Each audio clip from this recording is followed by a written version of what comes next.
YouTube, Crypto Hobo here, back with another one of my tales from the cryptosphere. Today's topic is a bit of a Crypto 101, just very basic introduction to the nature of cryptocurrencies.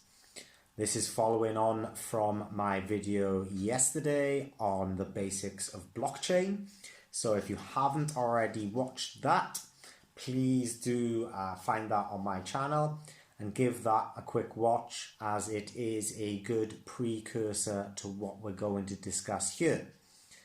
Now, I'm not a financial advisor. Financial advisors do not look like this. This is information and education for empowerment. Okay, so let's start from the beginning. What is cryptocurrency? Now, a cryptocurrency is a digital asset that exists on a network, and this type of network is a blockchain, like we discussed in yesterday's video, blockchain basics.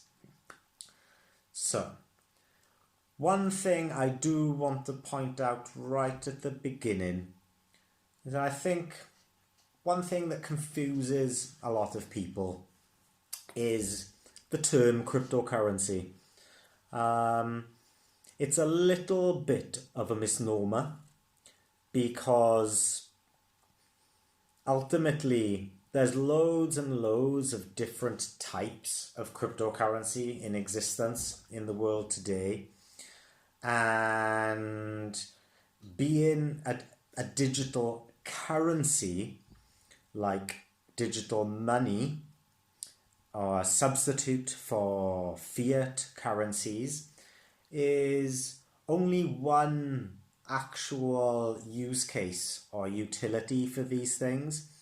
And not all of these digital assets are actually intending to try to be a currency or money in any way.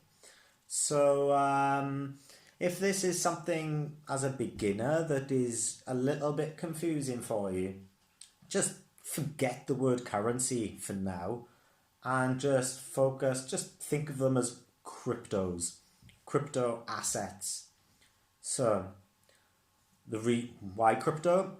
Because as we explained in yesterday's video, transactions get added to the database, to the network, in blocks, sequential blocks, and each block is capable of handling a set number of transactions in any given period of time. So we quickly yesterday said that if I have 100 transactions to process, and my blockchain can process 10 transactions per second, then it's going to take 10 blocks sequentially and 1,000 seconds to process those 100 transactions. Yeah? Now, when those transactions are processed, they use a algorithmic process called a cryptographic hash. Now, if you're not particularly computer literate or don't really understand phrases like algorithm and cryptography and stuff, it's basically just high-level security, yeah, which can't be guessed, it can't be broken. A bit like the Turing machine, famous, something that, and it's such a high level of cryptography that it would take so much computer resources to try and hack one of these things that it would be economically unviable. Like the reward that you would get for potentially being able to hack this cryptography would be completely offset and negated by the amount of energy and resources it would require, especially because, like we said in the blockchain video, that these blockchains are decentralized and publicly distributed, yeah? So you're not talking about just attacking one server, one network, one system, one database in a central place. You would need to somehow hack all of the devices that are acting as nodes on the network anywhere in the world, which is like, impractical, entirely impractical. So this is one of the massive virtues of these things, and which makes them super attractive. Yeah. I said that they're digital assets, and this is very true. The reason why they're called cryptocurrencies generally is because Bitcoin was the first cryptocurrency to go live and kind of public in any sort of major big way. There were some kind of small test projects before that throughout the 90s and things, but they were generally just kind of hobby projects for within a community called the cypherpunk community. And these are a bunch of programmers, coders, GitHub activity committers, just groups of people who believe in kind of white hat ethical approaches to using computer programming technology and this kind of thing. So when Bitcoin had its white paper published, and a white paper is kind of like a journal article outlining, detailing the technical specifications, the abstract, what it's aiming to do, what benefits it has, all these kind of things. Bitcoin was originally hypothesized to and put forward into the world to be a way for anybody basically to have a bank account, and for anybody to be able to send and receive transactions. Yeah. One of the taglines for this is kind of banking the bankless, because we know that institutional finance is actually quite prohibitive to many people in the world. To get a bank account in most countries, if not all countries, you need things like official documentation. Maybe you need a permanent residence so you can receive mail. And, there's vast swathes of people all across the planet who are in situations where just having a bank account is like outside of possibility for them. Which actually sounds crazy in the modern age, that we still don't even make sure that people have a bank account, right? And people are actually excluded from this. It's like a privilege rather than a right, which is wrong in my opinion. But then I suppose, people still starve, and people still don't have enough water, people still don't have clothes in many areas of the world. They don't have security in any aspect of their lives. And so when Bitcoin was first put forward, it was kind of, the idea was to address this kind of thing, because you don't need any personal documents to invest in Bitcoin, or to hold Bitcoin, or to send Bitcoin, or to receive Bitcoin. All you need is an appropriate wallet, which gives you a public address. And this kind of acts just in the same way as your account number and sort code would for a regular financial institution, You can give these bits out to other people. This allows them to send payments in, but it doesn't give them so much information that your account now becomes insecure, right? That you have a separate piece of information for that, for yourself. And in cryptocurrency, this is called the private key.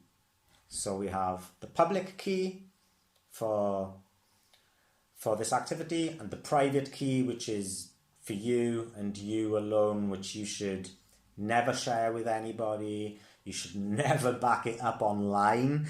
You shouldn't even have it on any sort of device which will ever connect to the internet. Okay, we'll go into that in a different video, and you will get lots of warnings and things about this. But I just wanted to make sure that it's kind of in there from the offset. So basically, because this was Bitcoin's mode of operandi, you know, this was its intention and its motivation. It wanted to, its aim originally was kind of to be a currency. And so that's why we have cryptocurrency. It's a digital currency that's cryptographically secure. Yeah. And now, as I said, there's all sorts of different types of digital assets that exist on these blockchains. They're all called cryptocurrency as an umbrella term, but they all have different properties, different utilities, different use cases. They scale differently, and they all have different levels of centralization and decentralization. Now, again, this is a super important topic, I think, and probably a topic in its own right. So I'm going to make that a separate video as well. Now, so let's move on to why these cryptocurrencies are attractive. First of all, as we just mentioned, something like banking the bankless, giving more people financial independence and the ability to keep their wealth secure rather than just in cash under the bed or something, you know, is a phenomenal uplift in kind of social mobility and self-empowerment. But also, there's loads of other kind of reasons that the decentralized nature is super secure, as we've discussed, if they're fully decentralized and fully distributed, and there's enough nodes to constitute it being decentralized, which again, we'll go into that in another video. They're permissionless. Again, super important. Nobody can say to you, no, we're not going to allow you to invest in this cryptocurrency, or sorry, you don't qualify because you don't have documentation, which opens them up to anybody in the world who can access the internet at some level, whether it's at home or from a public sphere, a cafe, as long as they're able to get to somewhere where they can access the internet at some point, which Elon Musk's Starlink is going to make even more available.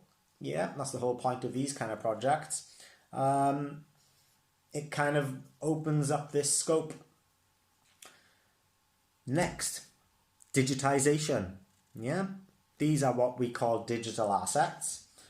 And in the modern world, we are increasingly moving, pretty much everything in our lives is moving into a more digital format, right? In my lifetime, I've seen us go from vinyl to music cassettes to mini discs to MP3, digital. We have the same in video formats, right? VHS, Betamax, DVD, Blu-ray. Now it's just Netflix and stuff. Yeah, everyone streams everything digital. any area of life, pretty much everything is moving to a more digital age. So it really makes sense for money and finance and everything else to move to a digital age, which again, it is, right? A lot of the M2, which we discussed in one of the earlier videos, the money supply, most of the money supply is not in physical money. Yeah, it's numbers on a screen. It's on the central bank database, financial institution database. Something like 5% of money, M2, is cash. Physical cash, printed in notes, coins, minted. Yeah. So it kind of makes sense that the cryptocurrencies fit in with this sort of modern view of how we live our lives, how we interact in society. And a lot of people can see that this is probably the future, right? This is what we're moving to. Probably heard of the metaverse, probably seen or heard of episodes of Black Mirror, this kind of thing, you know, dystopia, utopia, not really relevant for our purposes at the moment, but you know, it's an important fundamental idea as to why people think these things are going to be super important in the future. Another reason is tokenization. Now, this is super cool for me. This is one of my favorite parts of cryptocurrency, is because it can, first of all, they're super divisible, right? You've got one Bitcoin, but one Bitcoin can be divided down into 8 decimal places.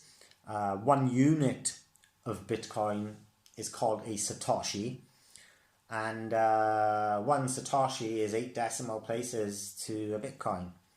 So I can take my 1 Bitcoin and I can chop it up, tiny fractions of pieces, and distribute it, put it out in different places in the world, send it to one person, receive some more, and I can put it all back together. So it's very malleable, which is super cool. But for me, the really interesting thing about the tokenization is unlocking value from things that we already do and participate in life, that basically we don't get any value out from it. And the best example, I think, for this is social media, right? We all spend lots of time on social media, and we put a lot of content on there, a lot of personal content on there. Many of us run our businesses through social media. But who actually benefits from the value of all of that intellectual property?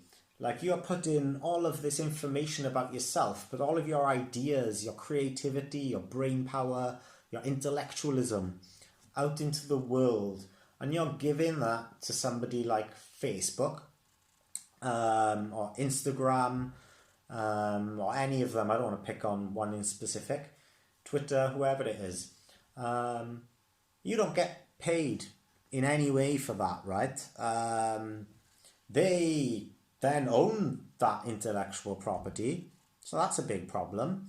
But you don't really get anything from contributing all of this value to the network, which you do. Everyone does. You might not know it, you might not realize it, and you know, that's just you severely undervaluing how big and beautiful and amazing and creative and intellectual and important and valuable your brain is. And you as an individual, we all are. What tokenization allows us to do is basically get paid in tokens for that value. A brilliant example of this is Reddit. I am a member, a community member of a subreddit called r/cryptocurrency. And in this subreddit, we all receive tokens for contributing our intellectual property to the network. Yeah, so it's a trial at the moment. Reddit are looking to roll this out across all of their subreddits. And basically how it works is that on normal social media, you get likes and stuff like this, right? Just in case you're not sure about Reddit, I'll give you a quick synopsis. Basically, when you make posts on Reddit, if you get likes, you basically get karma points.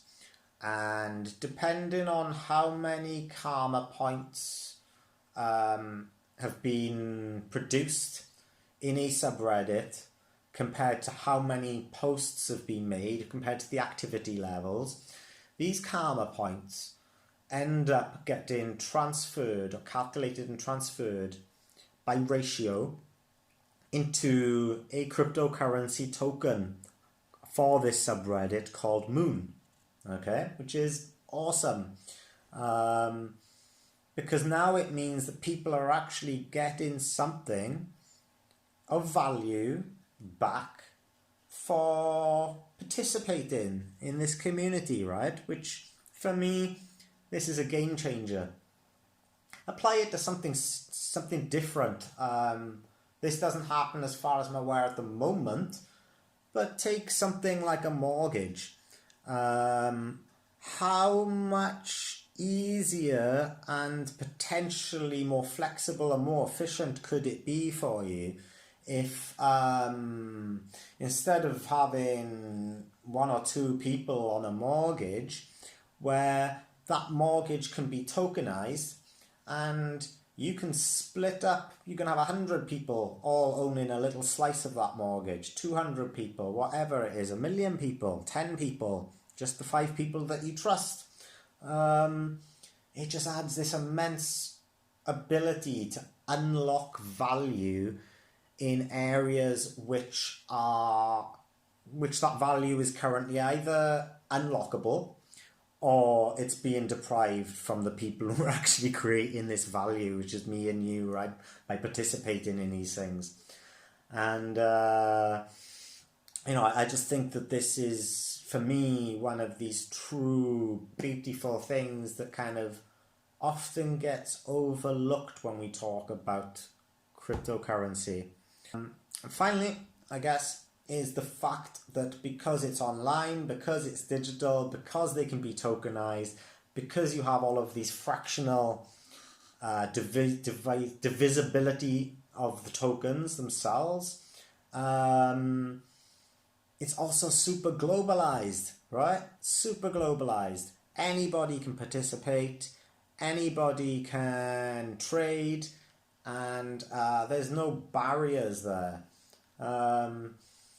If I've got a fruit stall in London Market, central London Market, primo location, yeah?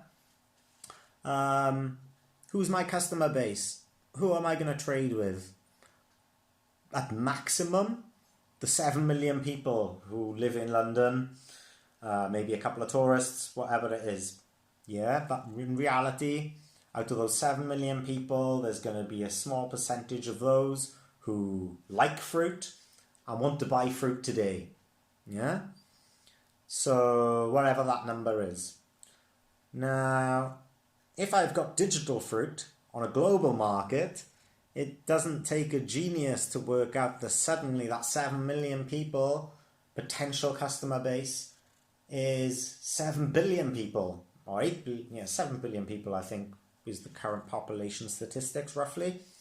And, not all of them are going to want to buy fruit today. Not all of them like fruit. But the market is bigger, right? I can trade with all of these people from around the world who all want to engage in the same thing as me. And we can all do it together instead of having one fruit market in London, then another one in Tokyo, and then another one in Paris, another one in Beijing, whatever, another one in Nairobi.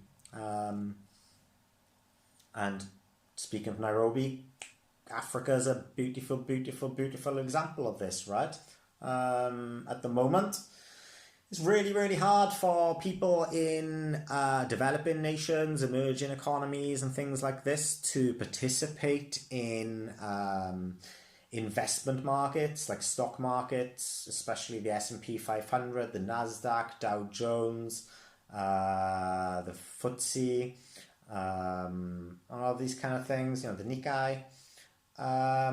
But here, everyone can participate. Everybody. Doesn't matter who you are, where you're from, as long as you've got the basics of education that people like me provide, you're good to go. And you are empowered to do what you can, to self-determinate, do whatever you please. Nobody's ever going to force you to participate in these things. But at the same time, we haven't had them before. And now that they're coming, a lot of people like me see the value in them enough that I want to educate other people on it and give out this information. And I think it's a super, super, super exciting thing to really, really uplift society, potentially on a scale that we haven't seen before. And to give you an idea of how fast these things are growing, so far, according to Metcalfe's law, which is also going to be another video separate, this is a formula for calculating growth of a network. The cryptocurrency network has been growing faster than any other network ever recorded, including the internet, by an exponential degree. I mean, it's not even close. And who uses the internet these days after that pesky .com bubble in the 90s, right?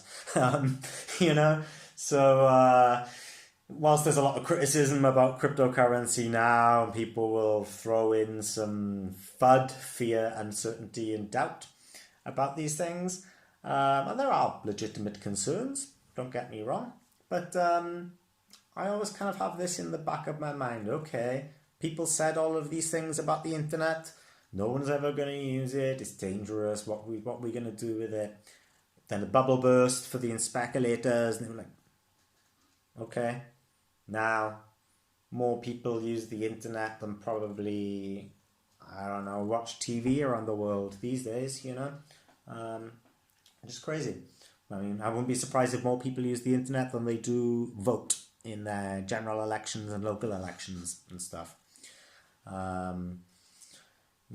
So this is basically what cryptocurrencies are, and why I think they're important, why they are popular, and the kind of scope as to which they live in. I think I'm going to leave it there because there's a lot of things I've touched on here which I want to put into other videos. I think they need to be given their own credence. So I will wish you all a beautiful day. For those of you in areas of the world that care, it is Easter, so happy Easter holidays to you. It's also a New Year time in Southeast Asia. So lots of fun to be had in Cambodia and Thailand and Laos with water cannons and baby powder and this kind of thing. Lots of crazy parties. So stay healthy, stay beautiful, look after each other, and I will see you in the next video shortly. I am Crypto Hobo. This is another one of my tales from the cryptosphere. Peace, love, prosperity.